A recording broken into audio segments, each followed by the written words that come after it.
Hello students, चलिए start करते हैं एक्सरसाइज 13.2 का क्वेश्चन नंबर 9 देखते हैं क्या है। स्टेटमेंट रीड करेंगे सबसे पहले। A car takes 2 hour to reach a destination by travelling at the speed of 60 kilometre per hour. अगर हमारी कार जो है 60 किलोमीटर पर आवर की स्पीड से चलती है तो हम अपने डेस्टिनेशन पे 2 आवर्स के अंदर पहुंच जाते हैं।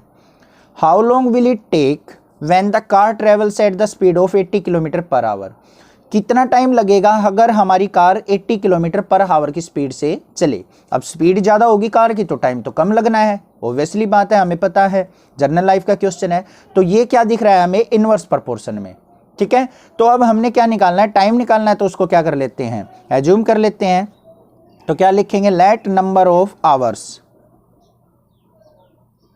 वो मान लिया कितना है x। अब इसकी बना लेते हैं हम डेटा की अपनी टेबल। टेबल के अंदर क्या आ जाएगा हमारा, speed of the car, speed in kilometre per our, और साथ में क्या आ जाएगा, टाइम। अब देखो स्पीड ऑफ द कार जब क्या थी हमारी 60 थी तो टाइम कितना लग रहा था हमारा 2। अब स्पीड ऑफ द कार हमने कर दी 80 तो हमारा टाइम कितना लग रहा है, मान लिया x। तो क्या हो गया यहां पे, बाय इनवर्स प्रोपोर्शन। अब इनवर्स प्रोपोर्शन के अंदर क्या होता है, x इंटू वाई होता है। ठीक है, तो 60 इंटू 2 इक्वल टू क्या हो जाएगा, 80 इंटू एक्स। ठीक है, हमने निकालनी है x की वैल्यू। x 80 क्या है यहाँ, मल्टीप्लाई में, लेफ्ट साइड आएगा डिवाइड में। तो 60 multiply 2 divided by 80 equal to क्या आ जाएगा, x। 0 से 0 कैंसिल, 2 1 जा 2, 2 4 जा 8, और यहाँ पे 2 2 जा 4, 2 3 जा, तो कितना आ गया 3/2। x इक्वल टू आ गया 3/2 आवर। ठीक है, इसको 3/2 आवर भी लिख सकते हैं, या फिर x इक्वल टू क्या आ जाएगा, इसको डिवाइड करेंगे तो क्या आ जाएगा 1.5 आवर, कैसे भी लिख सकते हैं। तो टोटल टाइम जो आ जाएगा हमारा रिक्वायर्ड होगा वो कितना होगा, 1.5 आवर होगा। आई होप ये क्वेश्चन आपको अच्छे से क्लियर हो गया है। नेक्स्ट देखते हैं अपना क्वेश्चन नंबर इसका 10। क्वेश्चन नंबर 10 की स्टेटमेंट देखते हैं क्या है। 2 persons could fit new windows in a house in 3 days। क्या कहा है कि 2 पर्सन अगर काम करते हैं तो किसी घर में वो विंडोज को फिट जो है 3 डेज के अंदर कर सकते हैं। अब इस बेसिस पे हमें क्या है, 2 क्वेश्चंस किए बने हैं। One of the person fell ill before the work started, how long would the job take now. उसने कहा है फर्स्ट पार्ट के अंदर, अगर एक पर्सन क्या हो जाए, बीमार हो जाए काम करने से पहले, काम स्टार्ट करने से पहले, how long would the job take now, तो कितने दिन में काम फिनिश होगा।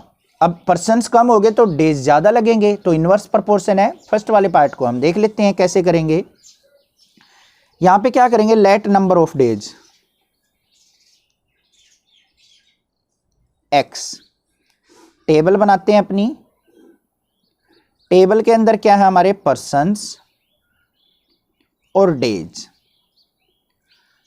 अगर हमारे कितने पर्सन्स थे, 2 पर्सन्स थे, तो 3 डेज में काम फिनिश कर रहे थे। अब एक बीमार हो गया तो कितने पर्सन रह गए, 1, तो कितने डेज में काम फिनिश होगा, x डेज में। एज्यूम कर लिया, तो यहां पे क्या लिखेंगे, बाय इनवर्स प्रोपोर्शन।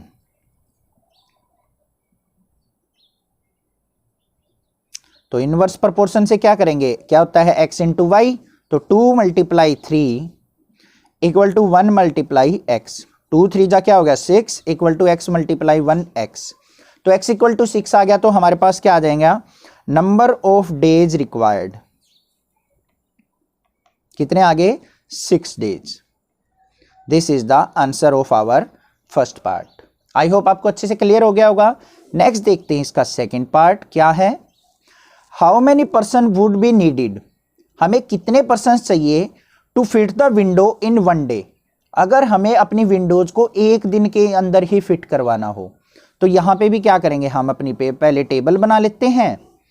टेबल के अंदर देखो सबसे पहले हाउ मेनी पर्सन्स थे, तो टोटल नंबर ऑफ पर्सन मान लेते हैं। लेट पर्सन्स रिक्वायर्ड, क्या मान लिए, x। यहां पे लेंगे हम पर्सन्स और यहां पे लेंगे डेज। हमें जो गिवन है वो पहले लेंगे। 2 डेज, 2 पर्सन हो तो 3 डेज में फिनिश कर रहे हैं। अब अगर x पर्सन हो तो कितने दिन में फिनिश करवाना है हमें, 1 डेज के अंदर। तो क्या लिखेंगे, बाय इनवर्स प्रोपोर्शन। क्या हो जाएगा 2 multiply 3 equal to x multiply 1। तो यहां पे क्या आ जाएगा 2 3 जा 6 इक्वल टू x। अब x इज इक्वल टू क्या आ गया हमारा 6 जो आए हैं वो पर्सन्स आए हैं, तो यहां पे क्या आ जाएगा x equal to 6 means 6 persons required to finish the work in 1 day. To finish work in 1 day, एक दिन में काम खत्म करने के लिए हमें 6 पर्सन्स को काम पे लगाना पड़ेगा, तब हमारा जो वर्क है वो कितने दिन में खत्म हो जाएगा, एक दिन के अंदर ही समाप्त हो जाएगा। आई होप ये क्वेश्चन अभी आपको अच्छे से क्लियर हो गया होगा। नेक्स्ट देखते हैं अपना इसका क्वेश्चन नंबर 11। क्वेश्चन नंबर 11 की स्टेटमेंट देखते हैं क्या है। A school has 8 periods a day each of 45 minutes duration. एक स्कूल है, मोस्टली 8 पीरियड्स ही लगते हैं स्कूल्स के अंदर, किसी में 9 भी लग जाते हैं। तो उसने कहा है कि एक स्कूल के अंदर 8 पीरियड्स लगते हैं और हर एक पीरियड 45 मिनट्स का लगता है। How long would each period be if the school has 9 periods. अभी ये आ गई बात, अगर मान लिया हमारा स्कूल जो है 9 पीरियड्स का कर दिया जाए तो हर एक पीरियड कितने मिनट का लगाना पड़ेगा। Assuming the number of school hours to be the same, मतलब छुट्टी हमारी उसी टाइम पे होनी चाहिए, उसी टाइम पे स्कूल लगना चाहिए, उसी टाइम पे हमारी छुट्टी होनी चाहिए, ठीक है। तो अगर 9 पीरियड लगा दिए जाएं तो कितने कितने आवर्स के वो कितने कितने मिनट्स के पीरियड हमें बनाने पड़ेंगे। चलिए देखते हैं कैसे करेंगे। एज्यूम कर लेते हैं सबसे पहले लेट ड्यूरेशन ऑफ ईच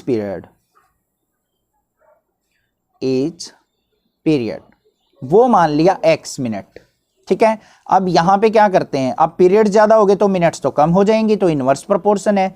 तो यहां पे क्या लेंगे हम पीरियड और साथ में लेंगे मिनट्स या फिर ड्यूरेशन भी ले सकते हैं, ठीक है। अब अगर हमारे पास 8 पीरियड थे तो 45 मिनट्स के पीरियड लग रहे थे। अब उसने कहा 9 पीरियड्स हो जाएंगे तो कितने ड्यूरेशन के होंगे, वो मान लिया हमने x, तो क्या लिखेंगे by inverse proportion. x into y होता है तो क्या लिखेंगे 8 multiply 45 is equal to 9 multiply x की वैल्यू निकालनी है तो 9 को क्या करेंगे इस तरफ लेके आएंगे डिवाइड में, 8 multiply 45 divided by 9 equal to x। 9 1 जा 9, 9 5 जा 45, 8 5 जा क्या हो गया 40 इक्वल टू x। तो हर एक पीरियड कितने मिनट्स का हो जाएगा 40 मिनट्स का। तो यहां पे क्या लिखेंगे each period duration should be 40 minutes. This is the answer.